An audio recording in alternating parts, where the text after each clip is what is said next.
Sugatan ng isang binatilyo sa San Jose del Monte, Bulacan matapos saksakin ng riding in tandem sabay tangay sa kanyang motorsiklo. May unang balita, si Bea Pinlac.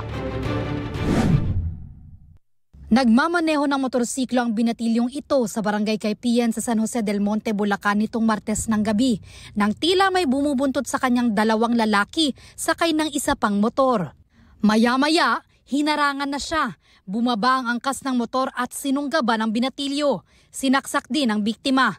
Inabangan po yung biktima natin. Kinat po siya, yung back ride ay bumaba, naglabas ng patalim. Inundayan ng saksak yung biktima natin, tumama sa tagiliran at forcibly tinangay po yung motor niyang dala-dala. Dalawa siyang naka-helmet parehas hanggang sa dulo, nakita sa dulo.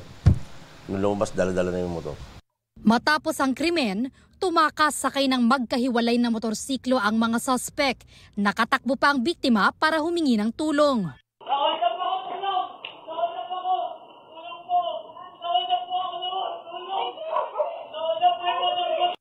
Ayon sa ina ng biktima, inutusan lang niya ang anak niya na magpa-cash in sa tindahan para sa kanyang e-wallet.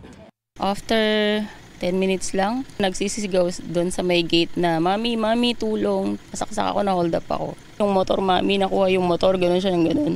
Sabi ko, huwag ka na magsalita, okay lang, motor lang yun. Basta ikaw, buhay ka. Isinugod sa ospital ang biktima dahil sa tinamong sugat sa tagiliran. Sa salaysay ng biktima sa pulisya, napansin na niyang nagmamanman ang mga salarin nung nasa tindahan pa lang siya. Bago pa po siya magpa-cash in sa isang convenience store, nakita niya na po, napansin niya na itong mga suspect natin. Pagkatapos niya magpa-cash in, papunta po siya sa basketball court para manood po ng palaro. At akala niya po, yung sumunod sa kanya na nakita niya is pupunta rin po dun sa court na yun para manood ng liga. Patuloy na nagpapagaling sa ospital ang biktima. Humihiling naman ng hustisya ang kanyang pamilya. Hindi ka na naawa sa bata, ang payat-payat ng anak ko. Hindi naman siya lumaban, binigay naman sa iyo yung motor. Ba't kailangan mo pang manaksak? Ba't kailangan mo pang siyang saktan?